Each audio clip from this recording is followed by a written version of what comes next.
இனி ஒரு ஊர்ல ரொம்ப லைட்டு போட்டால் ஃபுல்லாக கிளார் அடிக்குது பாருங்கள். இந்த சைடில் அடிக்கிற மாதிரியே இந்த சைட்லேயே அடிக்குது. நம்ம வசதிக்கெல்லாம் இன்னும் ப்ரிப்பேர்லாம் ஒன்றும் பண்ண முடியாது.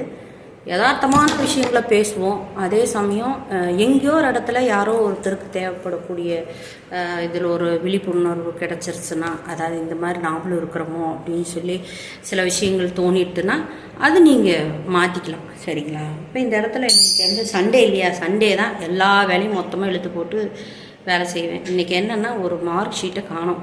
அதை பறந்து கட்டிட்டு ரொம்ப நேரம் தொலாவி பிடிச்சி என்னாகுமோ ஏதாகுமோ அப்படின்னு சொல்லி ரொம்ப व्यसனப்பட்டுட்டு அடக்காசமாக எப்படியாவது எனக்கு அதை கண்டுபிடிச்சி கொடுத்துரு அப்படின்னு சொல்லிட்டு யோசனை பண்ணிவிட்டு ரொம்ப இன்றைக்கி தவிச்சிட்டேன் நான். என்னென்னா கஷ்டப்பட்டு நம்ம எழுதி வாங்கினோமே, மார்க் ஷீட்டை தொலைச்சிட்டவே அப்படின்னு சொல்லி ஒரு பயமே வந்துட்டு போயிடுச்சு. அப்புறம் அந்த சாமியை கும்பிட்ட ஒரு வித்தின் ஒரு 10 நிமிஷமே ஜாஸ்தி. அதுக்குள்ளே வந்து ஐயோ இல்லை 10th எக்ஸாம் எழுதுறதுக்காக டிஎன்பிசி இது சொல்கிறாங்களே, அதை எழுதுறதுக்காக உள்ளே கொடுக்கும்போது நம்மளோட மார்க் ஷீட் ஒரிஜினல் கொடுத்துருக்கோம் அப்படின்னு சொல்லி போட்டு என் கூட எழுதின பொண்ணு எனக்கு சொல்லிச்சு. நான் அவளுக்கு கால் பண்ணியிருந்தேன். அப்பா எனக்கு சமாதானம் ஆயிடுச்சு அப்படின்னு சொல்லி டிசைட் பண்ணிட்டேன். நாளைக்கு விநாயகர் கோயிலுக்கு போய் அழகாக கொஞ்சம் கரும்பு சக்கரை பொட்டுக்கல்ல குழந்தைகளுக்கு இல்லைன்னா பெரியவங்களுக்கும் கொடுக்க சொல்லணும். அது இல்லாமல் கொஞ்சம் அவளும் கொஞ்சம் நெய்யும் கரும்பு சர்க்கரையும் கலந்து அங்கே கொடுத்துட்டு வரணும் அப்படின்னு சொல்லி நினச்சிட்ருக்கிறேன். நாளைக்கு ஸ்பெஷல் பிரசாதமாக ஏதோ நம்ம சக்திக்கு தகுந்தது செய்து காலையில் கோயிலுக்கு கொண்டே கொடுக்கணும். என்னென்னா ஒரு பொருள் தொலைஞ்சிருச்சு அப்படிங்கும்போது இருக்கக்கூடிய மனோநிலையும் அது கிடச்சிருச்சு அப்படிங்கும்போது இருக்கக்கூடிய மனோநிலையும் ரொம்ப இதாக இருக்குது. தொலைஞ்சிருச்சு அப்படிங்கும்போது ஒரு கொஞ்ச நேரத்துக்குள்ளே நீ எடுத்தியா எல்லாம் நீ எங்கேயாவது கொண்டு போய் வச்சியா அப்படின்னு சொல்லி என் பையன் கூட ஒரு ஆர்கியூமெண்ட்டு, என் பொண்ணு கூட ஒரு ஆர்கியூமெண்ட்டு. எங்கே அவள் ஆஃபீஸ்க்குள்ளே இருந்தாலும் நான் ஃபோன் பண்ணி டார்ச்சர் கொடுக்குற மாதிரி ஒரு சூழல் இருந்துருச்சு. சரிங்களா? சித்த நேரத்தில். ஆனால் இதில் நான் ஒரு விஷயத்தை இது பண்ணிட்டேன். நாம் சில விஷயத்தில் ஜாக்கிரதையாக இருக்கிறோன்னு சொல்லி சொன்னால் அந்த ஆள் மனசுக்கு ஆமாம் நம்ம ஜாக்கிரதையாக தான் இருக்கிறோம், அது உட்காரத்தை கூட மிஸ் ஆகிருக்காது, நிச்சயமாக அதை தேடிடுவோம் எடுத்துருவோம் அப்படிங்கிற ஒரு மன அமைதி கொண்டு வரணும். ஆனால் இந்த தடவை என்ன பண்ணேன்னா பிள்ளை கூட என்னால் பெருசாக எதுவும் காணோங்கிறத தவிர அவங்கள ரீசனபிள் பண்ணி பெருசாக எதுவும் பேச தோணலை. என்னென்னா அந்த பேக்கில் வச்சுருந்தது எல்லாமே எனக்கு தெரியும். ஜெராக்ஸ் எடுக்கிறோம், திருப்பி உள்ளே வைக்கிறோம், ஜெராக்ஸ் எடுக்கிறோம், திருப்பி உள்ளே வைக்கிறோம். எல்லாமே ப்ராசஸ் கரெக்டாக போயிட்டு இருந்து எங்கேயுமே மிஸ் பண்ணலையே. ஆனால் ஆள் மனசுக்குள்ளே ரொம்ப ஒரு தெளிவு இருந்த மாதிரியே இருந்துச்சு. கடைசியில் ஸ்கூலில் இருக்குது அப்படின்னு தெரிஞ்சோன்னே அப்படியே அந்த ஒரு व्यसனமெல்லாம் கம்மியாயிடுச்சு. உடனே நம்ம வணங்கினே தேவிக்கு என்ன செய்வோம் அப்படின்னு சொல்லி தோணுச்சு. அதனால் எப்பயுமே அடகாசம்மனை நான் வணங்கிட்டேன்னா உடனே நான் கொண்டு போய் விநாயகர் கோவிலில் தான் வச்சு கொடுப்பேன். ஏன்னா அரைக்காசம்மனுடைய கிட்ட வைக்கிற வேண்டுதல் வந்து பொதுவாக எல்லா தெய்வங்கள்கிட்டையும் நிறைய வேண்டுதல் வைப்போம். ஏன்னா மதம் ஜாதி அது இதில் இல்லாமல் எல்லா தெய்வங்கள்கிட்டையும் ஒரு வேண்டுதல் வைப்போம். அந்த வேண்டுதலினுடைய பிரதிபலன் ஓகே ஆயிடுச்சுன்னு சொல்லி சொன்னாக்கா நம்ம எந்த தெய்வத்தை நினச்சி வேண்டணுமோ, இப்போ எடுத்தோன்னா பையில் துணிமணியெல்லாம் வச்சுக்கிட்டோம், இல்லை பஸ்ஸுக்கு காசு எடுத்துக்கிட்டோம், பெட்ரோல் அடிச்சுக்கிட்டோம், அங்கே அந்த கோயிலுக்கு நம்மளால போக முடியாது. காணோம் அப்படிங்கிற ஒரு விரக்திலையும் ஒரு கஷ்டத்துலையும் நம்ம அதை கேட்டுறோம் அந்த தெய்வத்துக்கிட்ட. ஆனால் என்னுடைய அனுபவ ரீதியாக ஆரம்ப பழைய ரொம்ப பழையவங்க ரொம்ப பெரியவங்கெல்லாம் ரொம்ப அறிவானவங்கன்னு 100% முழுசாக நம்பிடாதீங்க. சிலர் அனுபவ ரீதியான பெரியவங்க இருப்பாங்க. அவங்களாம் நம்மளுக்கெல்லாம் கிடைக்கிறது பொக்கிஷம். ஒரு பொருள் எடுக்கிறோன்னா தங்க பார்த்து பணிக்கா பக்குவமாக எடுத்து வை சாமி அப்படின்னு சொல்கிறவங்களெல்லாம் விட்டுறாதீங்க.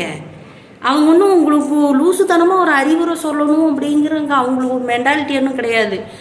அது எப்படியும் தழும்பக்கூடிய பொருள் அல்லது அதை எடுக்கும்போது ஏதோ ஒன்று ஆகிடும். அதனால் அதில் ஜாக்கிரதை அப்படிங்கிற அந்த ஒரு பத்திரமா பார்த்து பணிக்க அதை கொண்டு வந்து வெய்யி அப்படின்னு சொல்லுவாங்க.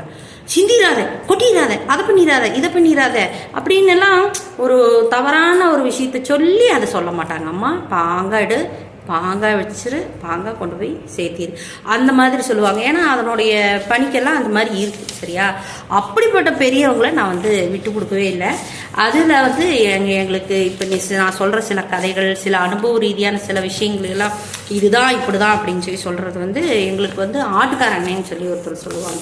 அவர் வந்து அவங்களுடைய வேலையே ஆடு மேய்க்கிறது தான், சரிங்களா.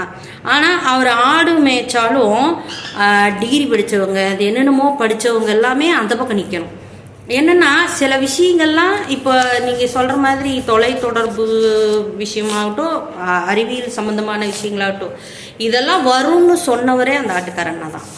ஏன்னா அந்த காலத்துலேயே அந்த அளவுக்கு ஒரு ரொம்ப மைன்யூட்டான மனுஷன். எனக்கு அவர் கூட கதையெல்லாம் கேட்டு ஒரு இது பண்ணும்போது எனக்கே கம்மி வயசு அப்படிங்க ஒரு 5-6 வயசுக்கு மேலே இருக்குது. அப்படி 5-6 வயசு தான் இருக்கும். ஏன்னா அவர் சொல்கிறது எனக்கு கொஞ்சம் புரிய ஆரம்பிச்சது இல்லையா, கதை சொல்கிறாருன்னு. அவர் எங்கள் வீட்டுக்கு அடிக்க வருவார்.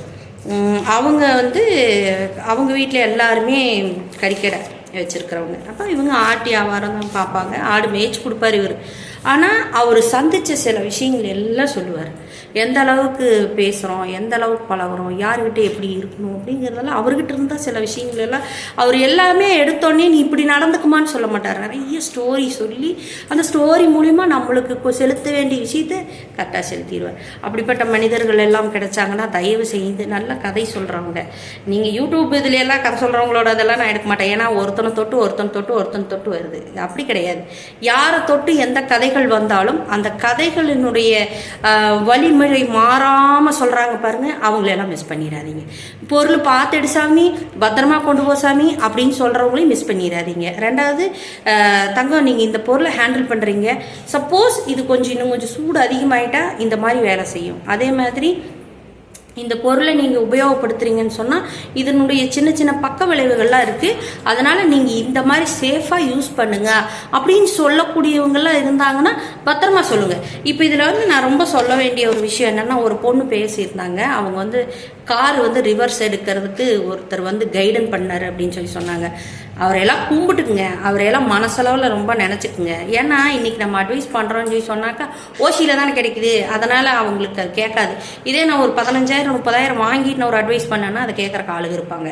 ஏன்னா அவங்களெல்லாம் என்ன சொல்கிறது, இன்றைக்கி அவங்களாம் யாரோ ஒரு தெரிஞ்ச நடிகரோ அல்ல ஒரு விளம்பரதாரையோ யாரையோ வச்சு தன்னை முன்னுக்கு கொண்டு வந்துக்கிறாங்க. சரி, அதுவும் தொழில்நுட்பம் தான், அதே ஒரு தொழிலில் பெரிய ஆளாக வரணுங்கிற அந்த ஒரு பெரிய ஒரு விஷயத்தை வச்சு தான், சரிங்களா.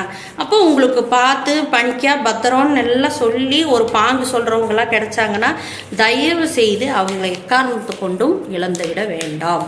இது என்னுடைய கருத்து. இனி அடுத்து இருக்குது, நான் பேசுகிறேன். வீடியோ இப்போ நிறுத்திட்டு திருப்பி அடுத்த வீடியோவில் சொல்கிறேன்.